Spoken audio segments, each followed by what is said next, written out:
Hello and welcome to the aForm Show, the premier podcast for all things architecture and design across the MENA region. Welcome to your tribe. Today's episode is supported by SkyStruct, the groundbreaking construction and project management solution that's absolutely turning heads in the industry. They are bringing together architects, engineers, project managers, procurement, and essentially any stakeholder onto one singular platform. Yes, clients are included. SkyStruct is genuinely changing the game. Its tailored modules for construction management, inventory, labor, cost management helps streamline the chaos of construction projects. They are rolling out very soon in Dubai, but you as a listener can get in early. Drop us an email at hello@aForm.studio and find out how SkyStruct is the future, and it is here today. Now, let's get into the episode. Hello and welcome to the show, everyone. On today's episode, we are joined by Paolo Testolini, Principal and Global Sector Leader at Woods Bagot. With a portfolio spanning across multiple continents, Paolo comes with a wealth of knowledge within the built environment and has led major, large-scale urban master plans. We are beyond excited to have him on the show, so without further ado, let's get into it.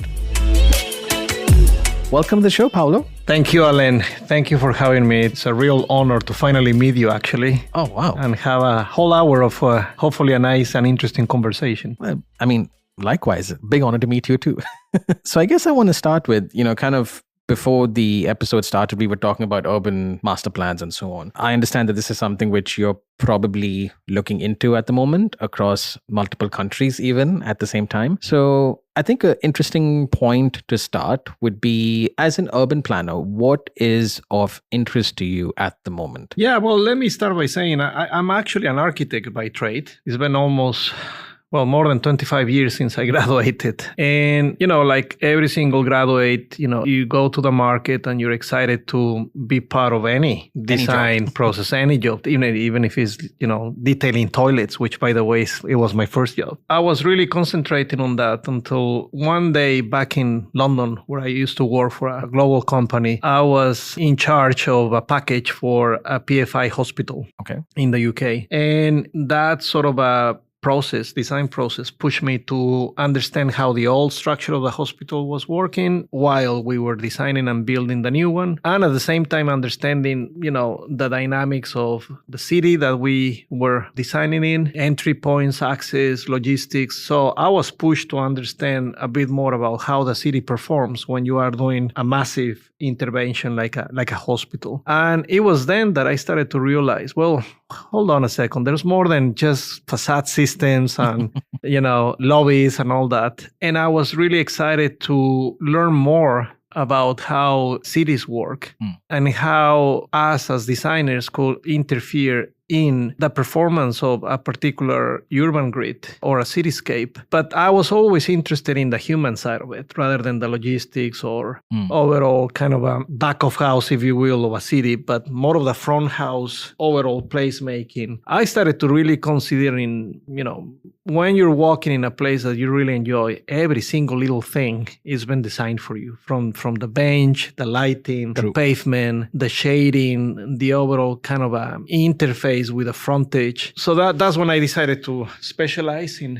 urban design. And since then, I've been zooming in and zooming out, depending on the project and depending on the client. But I think what really interests me is that cities are really the materialization of dreams. And it has always been a way to connect us as humans. The city and humankind are one. Since we started to be a civilization, we needed these places to gather, to talk, to exchange ideas. And when you think about it, the reason why you and I are here in Dubai is perhaps the same reason why Michelangelo or Leonardo da Vinci went to Florence back in the 1500s, is what the city offers. It makes you be part and belong to something. And that sense of community, it's in a way losing its ground when we don't think about what the city does to our emotions and to our feelings, and we just think about how it performs energetically, which is all good, and it's something that we need to consider. But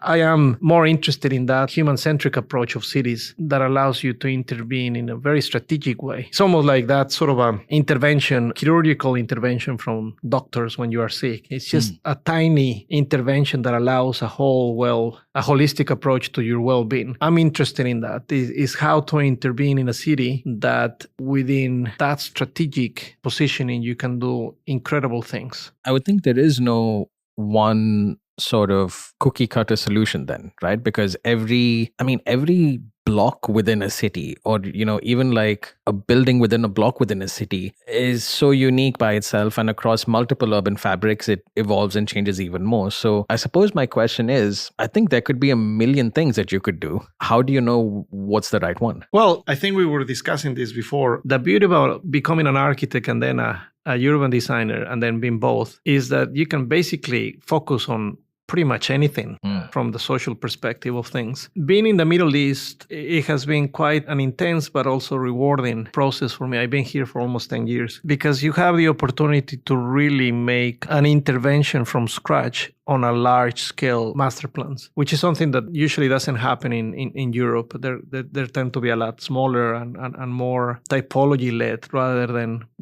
becoming something that creates a huge vision that might or might not change the direction of a whole country. So when you try to focus on something and you put your all energy into it, somehow allows you to connect to other disciplines. I mean, in my case, multidisciplinary teams across different sectors and across different time zones has been the success of doing a particular project in a particular place in the world, because it's never about just that region and it's never just about one sector or one typology. In fact, nowadays, the success of any intervention within a city relies on a multidisciplinary, multi-thinking, global thinking, and local acting approach. And to me, that's what really makes it worth it. But I think there'd be a lot more than design intervention at that scale also, right? Because you then also probably need to consider socioeconomic factors and things like that also. So where's the line of design stop?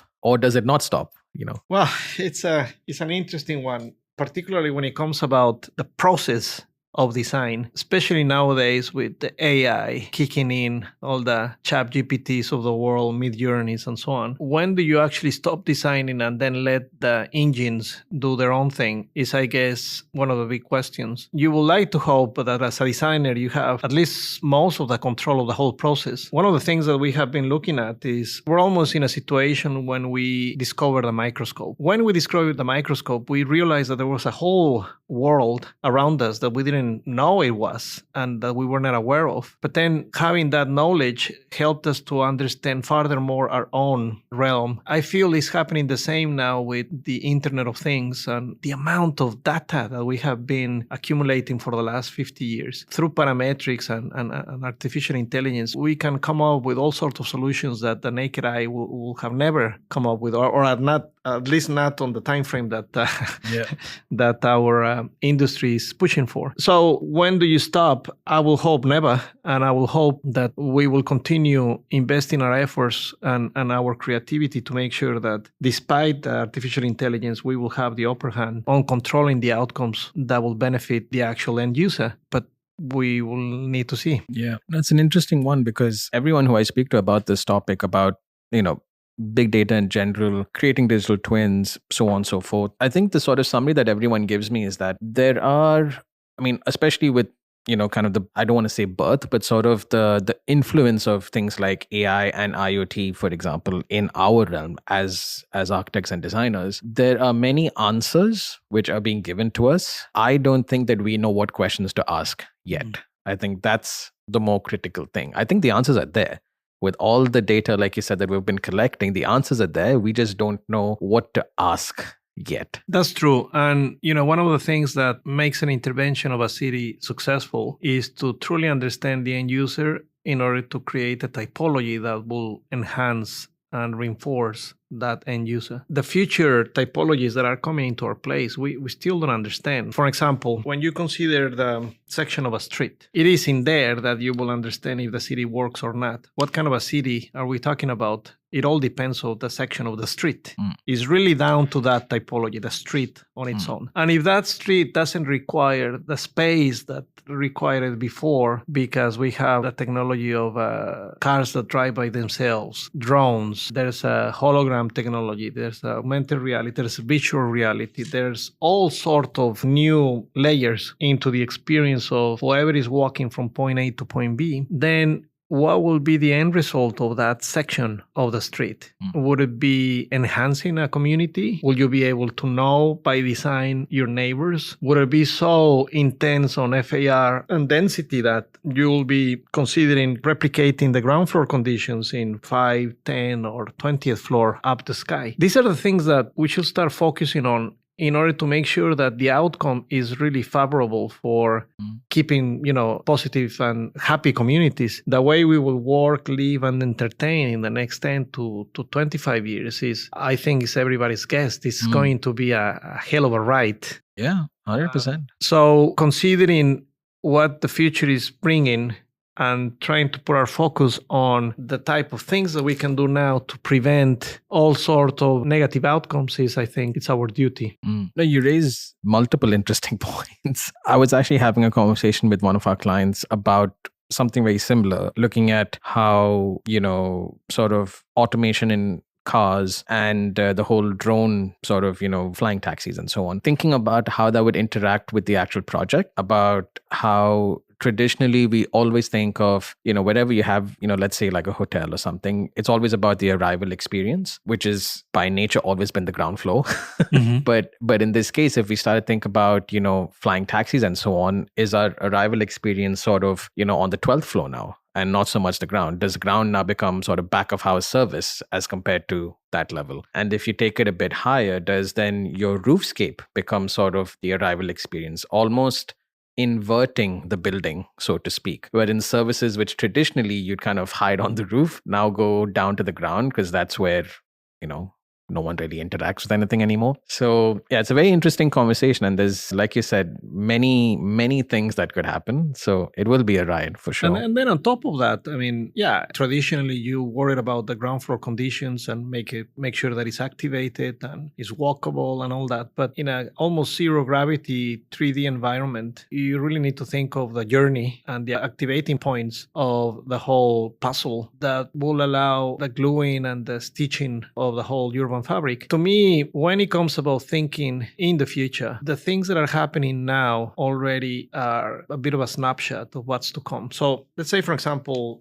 social apps like, the typical Facebook, TikTok, and all that. When you are there, you completely disconnect to your own reality and you are connecting in a virtual world with something or somebody else. But as soon as we have that connection in our own brain, like the Google Retina and all these new technologies that are rising, you will be able to experience a city in your own way. You will be able to download, if you like, for example, Star Wars, you mentioned at the beginning. Well, you could decide and experience your whole journey from point A to point B with all sorts of lipstick layers of Star Wars in your own environment. So as you're walking, perhaps the benches are Star Wars led. You will be able to see the sky like if you are looking at the space and there are crafts passing through. The whole environment 3 moons in the sky will have that overlay of what you want. If I want it to be raining, I will be experiencing the rain rather than the sun. And all these things, if we're not careful, will create separate realities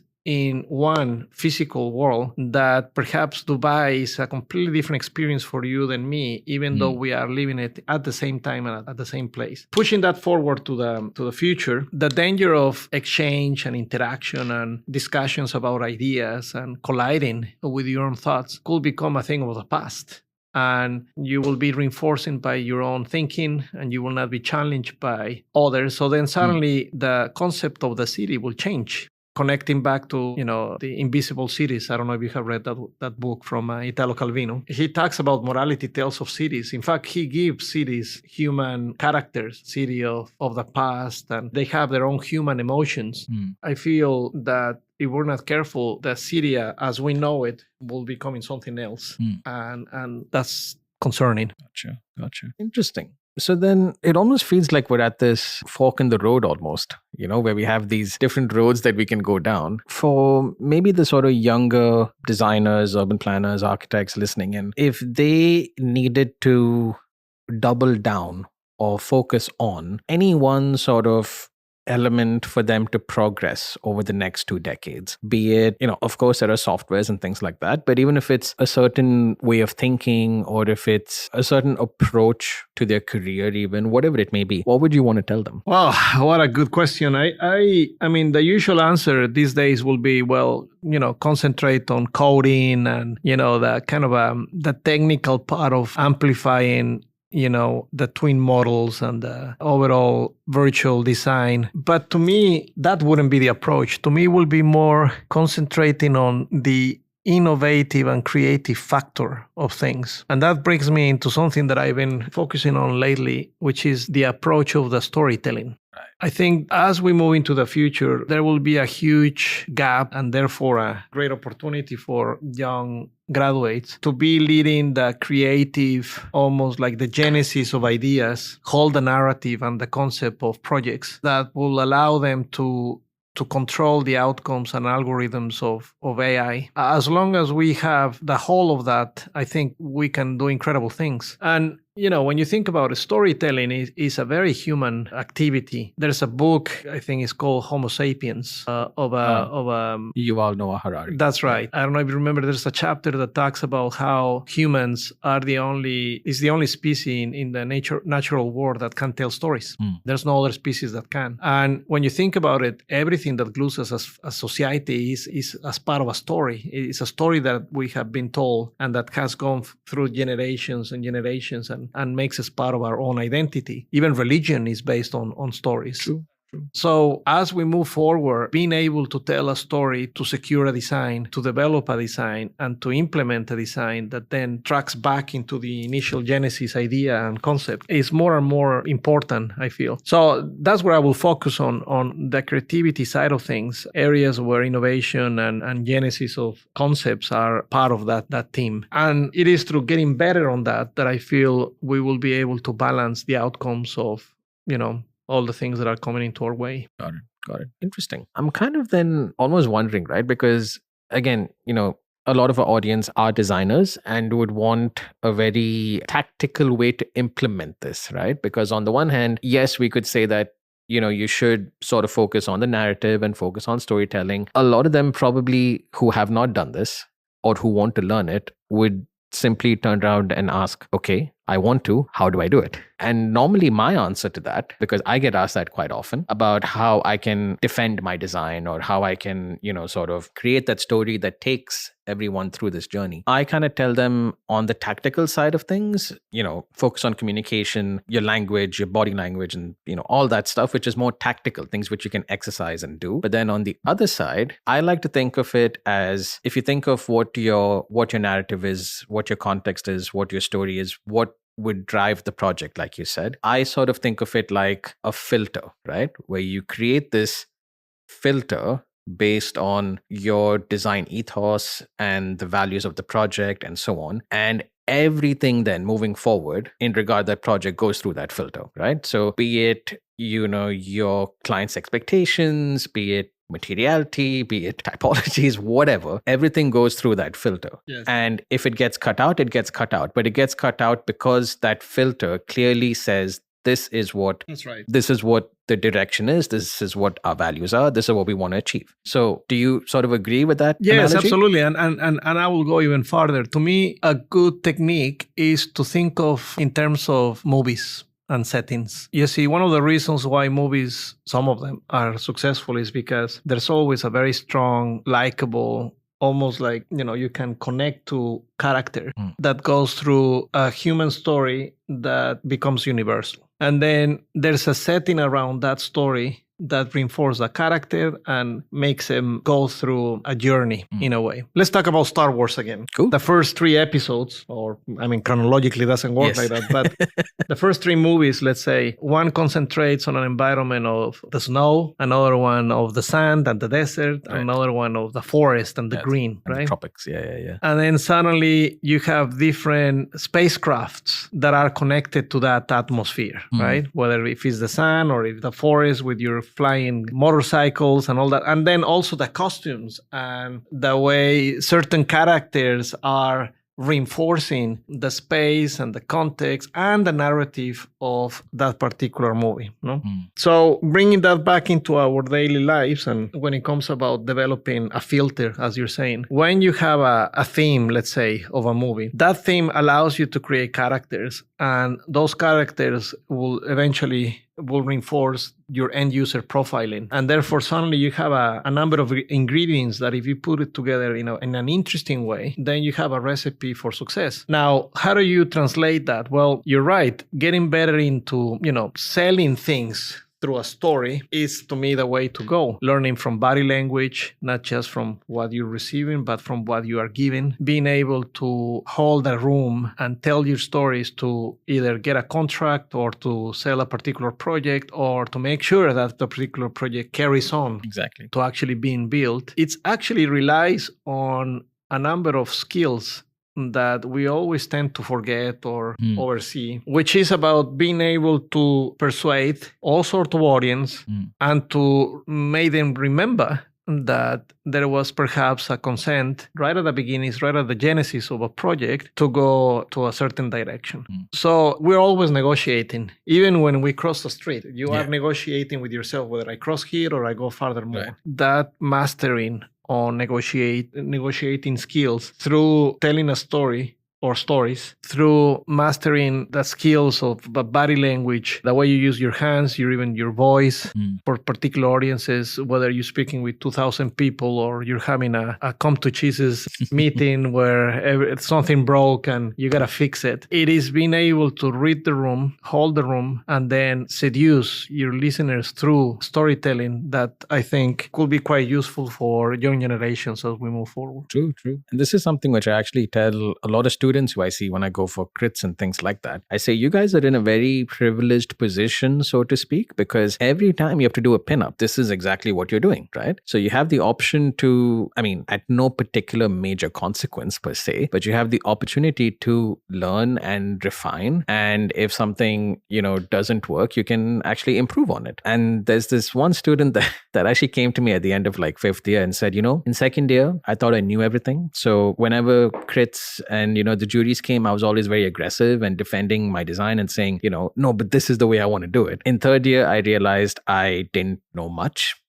And I started listening. In year 4, I started listening and asking. And in year 5, I could listen, ask, and then share what I actually want to do. And I thought that entire journey was quite beautiful because I feel like many architects who don't learn that process kind of get stuck in that first phase wherein it becomes more a personal defense against what you're doing as compared to actually digesting what the brief is, what feedback you're actually getting from the client and so on. So I think it's a valid point. I think this whole sort of storytelling narrative is something which we really should focus on and potentially may become the most important thing now that I think of it, because with things like AI and, so many tools making you so much faster. Oh, it'll be all, banal and everything will be the same and it will be easy to come up with. Exactly. And, no, 100%. One of the things that we should consider is as designers, we tend to forget that we are quite a brave tribe,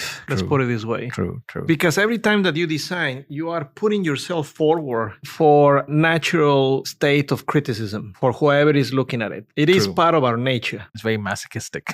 Absolutely. You design something, you put it out there, and come and judge me. You're actually asking for trouble.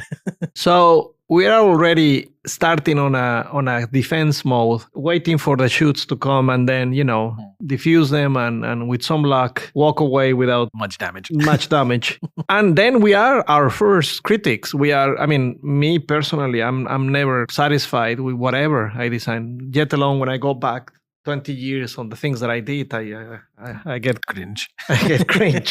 However, that process it's an alchemistic process, actually. It was in your mind first, nobody else. That's true. It didn't exist anywhere else but in your mind. And then there was this synapses connection between your brain and your hand or computer, however you design, which, by the way, I still think there's not a singular app that will give me the same vibration and emotion and adrenaline than sketching, but 100%. That's just me. And then actually putting it in a plan and then with sunblock, seeing it in daylight, touching it, and understanding how the sun and the wind and the whole context around it treats it. Our best teachers are the buildings that are there. You can go and enjoy different moments during the day and understand how the end user treats whatever it was in your mind. And I think that's the best kick on our design industry. However, that kick is being diluted now through all this virtual reality and creating all sorts of things that then never see the light of being actually built, right? True. So the quest of building things should never get lost. It should be always the main objective of every designer. Whatever it is, you're designing a pen, you're designing a shoe, it needs to become reality. Yeah. Now, whether in the future that is virtual reality, well, then we will have to accept it. However, as you said, we are in crossroads of all sorts. I often use the analogy, imagine, Alan, that you and I are sitting just at the beginning of the Industrial Revolution. We're back in the UK where the Industrial Revolution has not kicked in yet, but you're beginning to feel the change in the wind, right? And then suddenly there's a car passing by, an automobile. Wow. And you go like, Paolo, what's that? Yeah. And I'm like, I think they're called cars. Wow. And you're like, oh, okay. What do they do? Are they horses? No. They're better than horses. They don't get tired. You just put some liquid inside.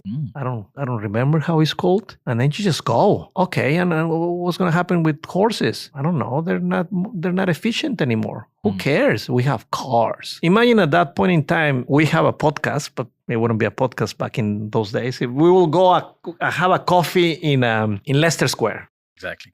Yeah. And I will start with a rhetoric question and I will ask, Alan, can you tell me what will be the impact of that piece of technology that we saw? What was the name of it? The car. Can you tell me what is the impact of that in the future of cities? Can you imagine how a city will look like now that we have that piece of technology? We couldn't have imagined it. We couldn't have fully understood what it meant. You know, the whole grid system changed, our way of life, everything because of that particular technology. So sometimes I'm skeptical of the shiny things that are showing to us, you know, that might or might not represent a positive outcome to our society. So that's, as designers, we should be looking and making sure that we just don't accept everything as it comes. Right. And we analyze it and we are ready to mitigate any kind of risks that particular technology will come. Because ultimately, one of the things that I realized is that no matter how much you push, there are things that are set in place that will happen anyway, that are out of your control. The influence and the reign, let's say, I will dare to say the reign of AI will be part of our daily lives, like it or not. No matter what we do, it's here to stay. Yeah. History has taught us is that, you know, the increment on technology, it surpassed reality. And reality is always stranger than fiction. 100%. So we are witnessing the end of the 21st century as we know it. And the less we hold on to it and embrace what's coming with the human approach to it is, I think we will be better fit to take that ride and enjoy it. Because the possibilities are incredible. That's kind of the thing, right? Because I feel like people listening to this are going to fall in one of two camps, right? One is going to be, oh my God, that's so scary. There's so many things are going to change. Will I have a job? What do I need to do? You know, I don't know what's going to happen tomorrow. And then the other side is going to be exactly saying the same thing, but with enthusiasm. Be like, I don't know if we'll have a job tomorrow. Maybe I could be doing something else entirely. I don't know what's going to happen. Personally, I find myself in the latter. It excites me, but I can see a lot of designers who probably look at this and go, oh my God, I don't know what to do. So I suppose there's no right answer for this. It kind of then comes down to, you know, sort of how you are as a person, I think. I don't know. But if you could, I suppose the word is not advice again, because this isn't so much about that. This is more about, I'm thinking more from a client point of view now, right? Because obviously there are developers and, you know, stakeholders at governmental levels and so on that are also probably thinking about exactly this, right? Like, how do we write briefs for our designers if so many things are going to be changing and so on and so forth? So I suppose the simple question is, have you seen a sort of change in what, sort of governmental institutions want in terms of master plans? Are they now focused on, a certain, obviously everyone thinks about the human experience, I would think, but is there anything in particular which you're noticing is popping up across all the work that you guys are doing? Yes. We are in an interesting situation here because we have 17 studios around the world, and I'm on a global sector leadership. So I get to see what's happening in real time around the world. And then it helps me to take decisions on a particular regional context, what to do. But what I'm witnessing, and just not lately, it's been maybe 3-4 years from now, and it's getting stronger and stronger, is the request from the client point of view to have a very strong multidisciplinary team that can tackle all sorts of challenges at the same time. For example, when it comes about master planning, the transport-oriented development briefs are all over now. How do you take advantage of the investment that comes through a particular multimodal node where there will be an interchange, there's footfall coming? What do you do with that in terms of density, FAR, GFA, land use, typologies? Do you really connect all that and bring the transport industry into the overall sectorial know-how to come up with a concept that really concentrates on the community created by that huge investment? So actually, we're moving from the TOD traditional way, which is transport-oriented development, into TOC, which is transport-oriented communities. So it's really concentrating on what happens between buildings and how do you use the amount of people moving from different modes of transportation to either dwell, to pass, to stay, or to re-enhance a community. That will give you different typologies on the future. As a developer at the moment, I will be quite keen to research on those type of things because the element of flexibility, the sizes, the working from home that threw after COVID, the dynamics of a city as a whole has changed, and it will not go back to where it was. So from the macro to the micro mobility, when you think about a city and you try to tackle all the challenges that a city brings, it's overwhelming, right?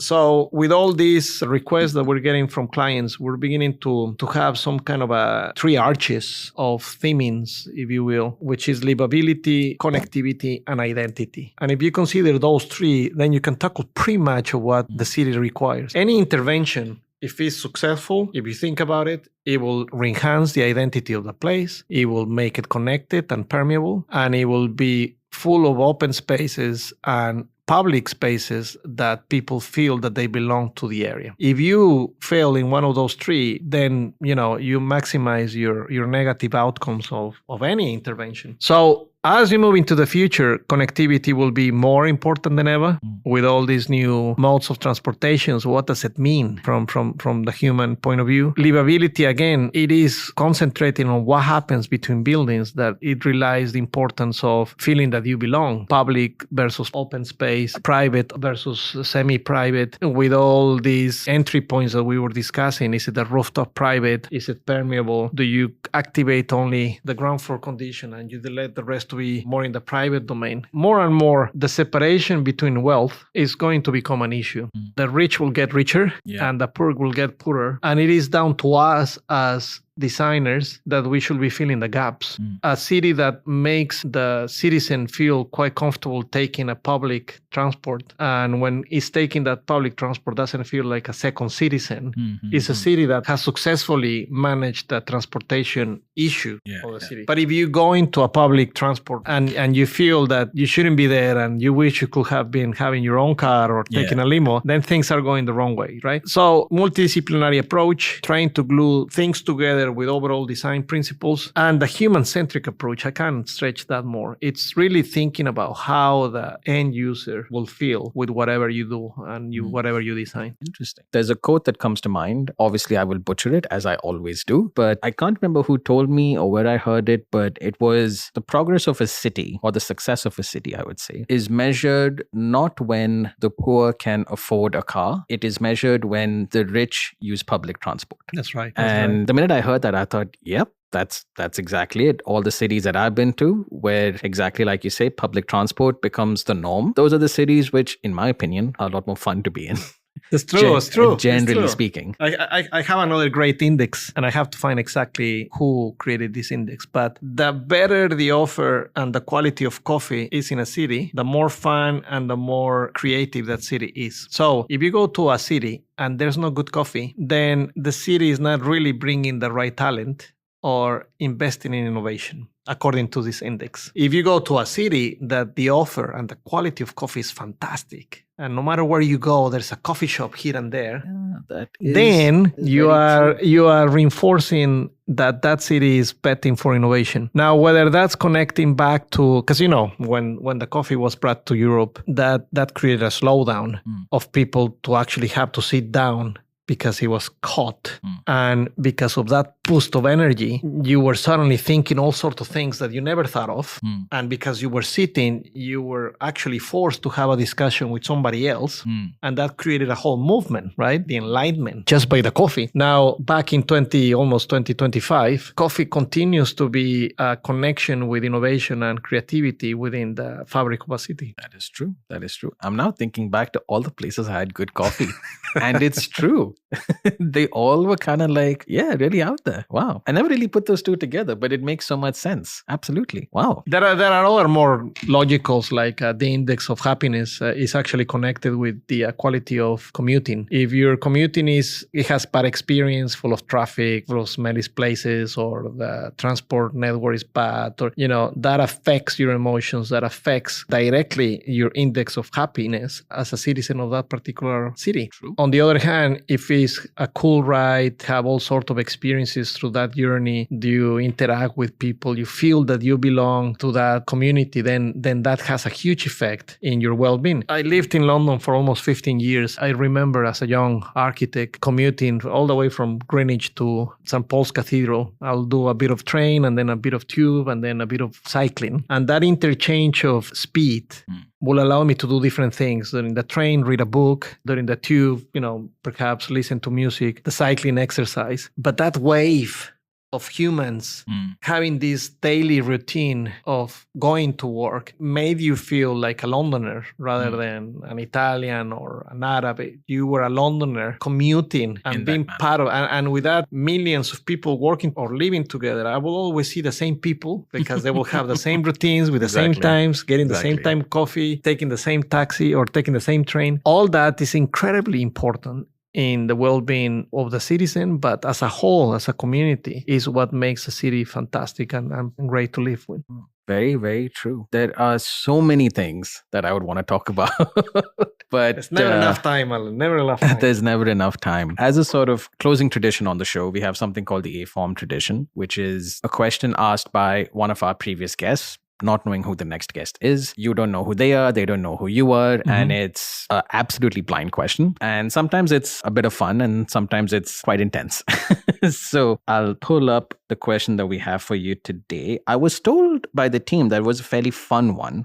So let's see what you get. All right. Oh, wow. Okay. Okay. It's a bit fun one? Yeah, it's a fun one. It's a fun one. It's a fun one. So are you aware of love, marry, kill? Love, marry, kill. So I'm going to give you three options of three. These are architecture types or architecture styles. Okay. Right? You need to pick one for love, one for marry, and one for kill. Oh, wow. Interesting. Right? Always architectural styles. Yeah. So the first one you have is Art Deco. The next one you have is postmodern. And the third one you have is Baroque. Okay. So Baroque definitely for love. Okay. Baroque is love. Then you have marry and kill. Then Art Deco definitely for marry. Okay, all right. And the last one for kill. You're going to kill postmodernism.